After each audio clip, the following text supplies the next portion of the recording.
Queridos paroquianos e paroquianas da Paróquia Santo Antônio de Pinhalzinho, estamos com vocês mais uma vez na TV A Sua Voz. Que possamos dialogar, celebrar e vivenciar a nossa vida por este meio de comunicação social.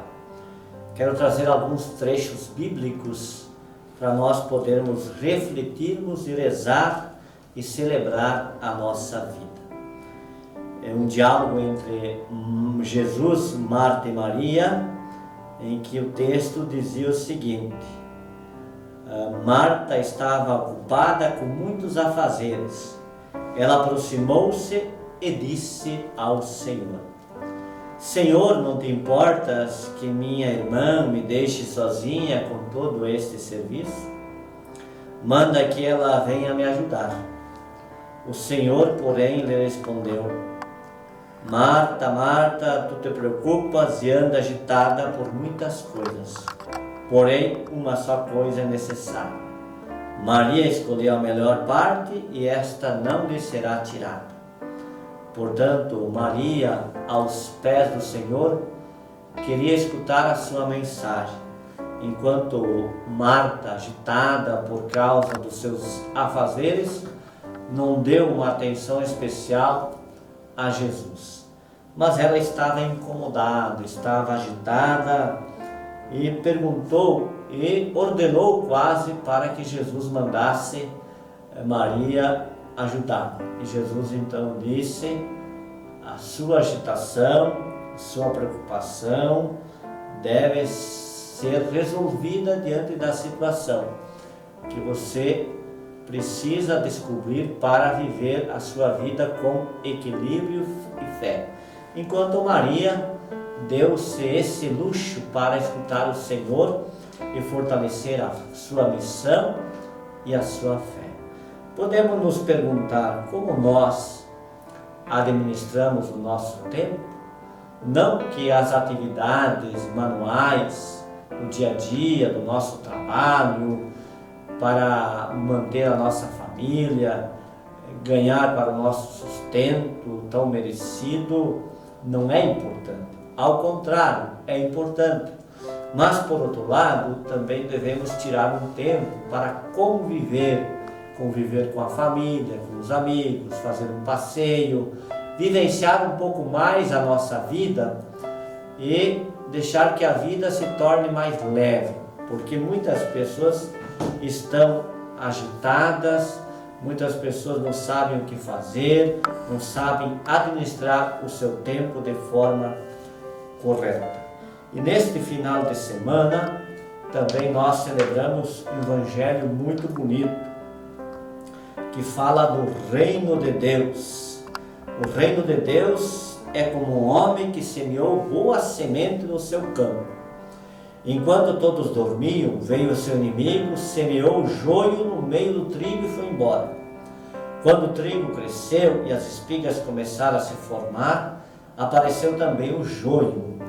Os empregados foram procurar o dono e lhe disseram: Senhor, não semeaste boa semente no teu campo? De onde veio então o joio? O dono respondeu: Foi algum inimigo que fez isso. Os empregados lhe perguntaram: Queres que vamos arrancar o joio? O dono respondeu: Não. Pode acontecer que, arrancando o joio, também arranqueis também o trigo. Deixa crescer um e o outro até a colheita. E no tempo da colheita direi aos que cortam o trigo: Arrancai primeiro o joio e amarrai em feixe para ser queimado. Depois recolhei, porém, o trigo no meu celeiro. O que significa isso?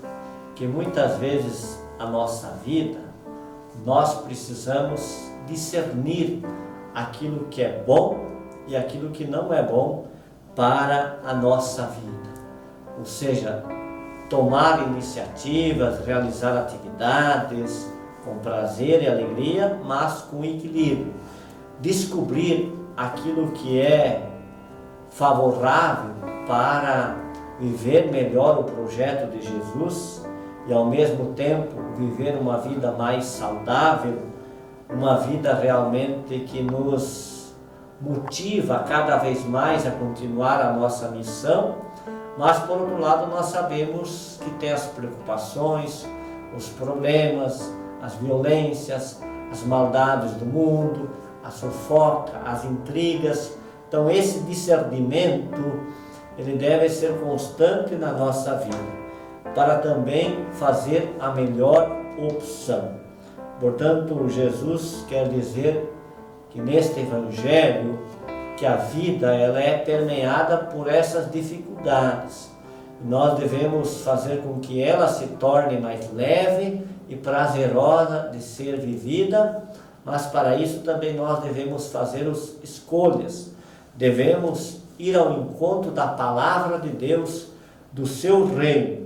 Portanto, hoje nós vivemos num mundo muito difícil, que muitas vezes as pessoas vão disseminando ódio, raiva, rancor, e esquecem, por outro lado, que tem uma pessoa que também pode sofrer com isso.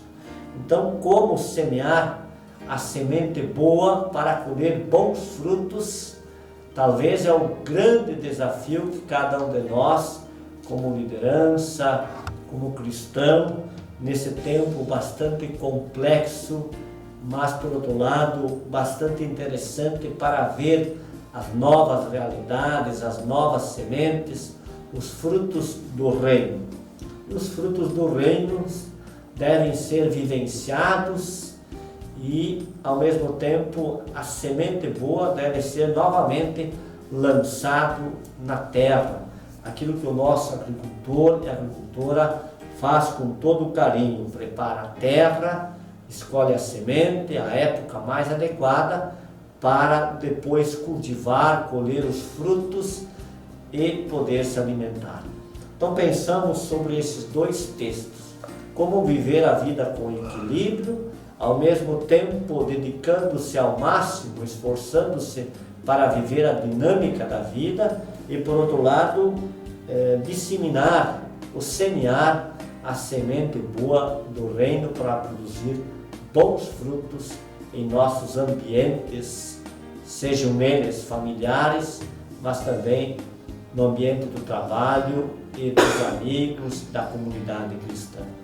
Um outro texto muito interessante que nós ocupamos na celebração da vida, mas também até nas nossas encomendações, é um texto da carta de São Paulo aos Romanos, que diz o seguinte: pois ninguém de nós vive e ninguém morre por si mesmo, porque vivemos é para o Senhor que vivemos, e se morremos é para o Senhor que morremos.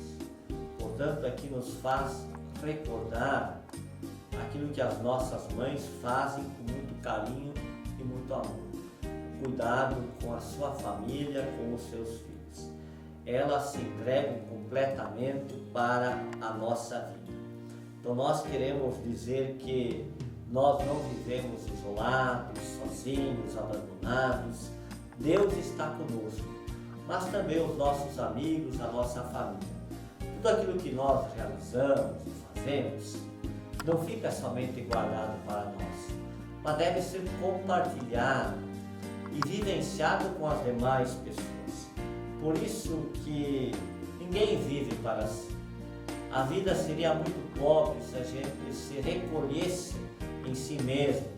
Claro que é importante se conhecer a si mesmo, se amar, se cuidar, se valorizar, viver feliz, mas também compartilhar essa felicidade com os irmãos e as irmãs.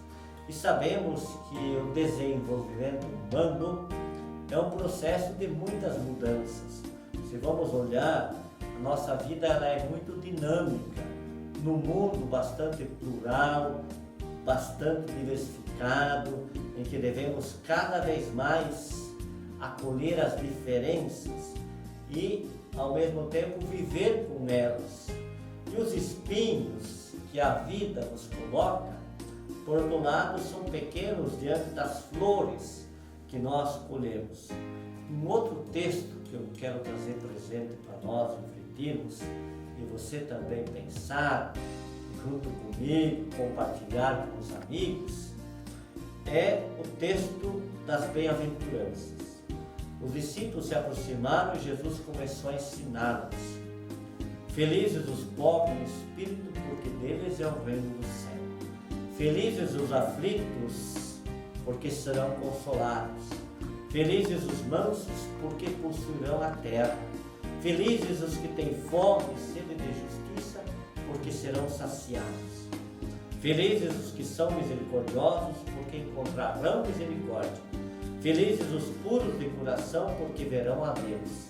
E felizes os que promovem a paz, porque serão chamados filhos de paz, ou filhos de Deus. E felizes os que são perseguidos por causa da justiça, porque deles é o reino dos céus. E aí ele continua, e a grande questão, por que nós somos felizes? Nós somos cristãos realizados, felizes? A palavra de Deus nos motiva a viver constantemente a nossa vida, com coragem, superando as dificuldades? Será que nós não lamentamos muito a nossa vida? Se vamos olhar a nossa geração dos anos 60, 80, nós estamos usufruindo os frutos dos mais antigos, que trabalharam, lutaram e construíram tudo isto que nós temos acesso. E muitas vezes nós não somos capazes de cuidar e amar e agradecer a cada dia por isso, pelas pessoas que construíram esta nossa cidade, esse nosso país, a tecnologia, os meios de comunicação, e muitas vezes nós acabamos culpando os mais jovens por essa sociedade que muitas vezes não tem limite e não cuida dos bens da criação. Então é interessante a gente perceber que nós devemos louvar, agradecer e motivar a essa juventude, que ela continue na sua missão e possa descobrir a sua vocação para tornar o mundo cada vez mais dinâmico, humano e sensível. Que assim seja, que o bondoso Deus nos ilumine, nos abençoe e vamos levar esta palavra realmente de amor, de esperança. Vamos ser comunicadores deste reino de Deus. Então um abraço fraterno, que sejamos iluminados e abençoados. Em nome do Pai, do Filho e do Espírito Santo. Amém. Um abraço fraterno a todos e até a próxima oportunidade.